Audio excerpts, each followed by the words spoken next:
সারা দেশে ঐতিহাসিক ছাত্র জনতার অভ্যুত্থানে পতন হয় হাসিনার। এরপর থেকে পালিয়ে হাসিনা আশ্রয় নেন পার্শ্ববর্তী দেশ ভারতে।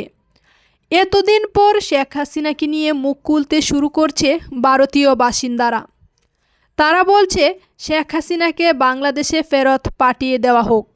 আবার শেখ হাসিনাকে নিয়ে সেখানকার অনেকেই বলছেন ভিন্ন কথা।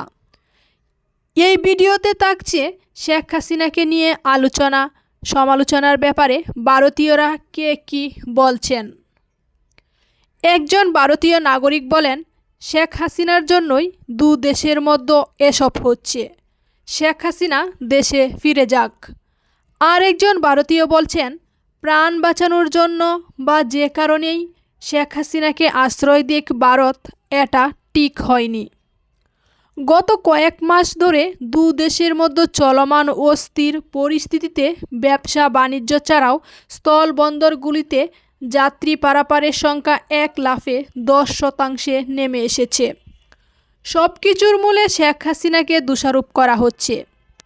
ভারতীয় এক নাগরিক বলেছেন, শেখ হাসিনা যেখান থেকে এসেছে সেখানে ফিরে যাক। শেখ হাসিনা তো আরেক দেশের সাবেক প্রধানমন্ত্রী, তাকে ভারতে কেন আশ্রয় দেওয়া হবে?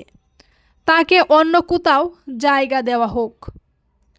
এছাড়া অনেক ভারতীয় নাগরিক বলেছেন, শেখ হাসিনাকে ভারতে আশ্রয় দেওয়ায় দু দেশের কূটনৈতিক সম্পর্কে চির ধরছে। পরবর্তীতে তাকে বাংলাদেশে পাঠিয়ে দেওয়া উচিত।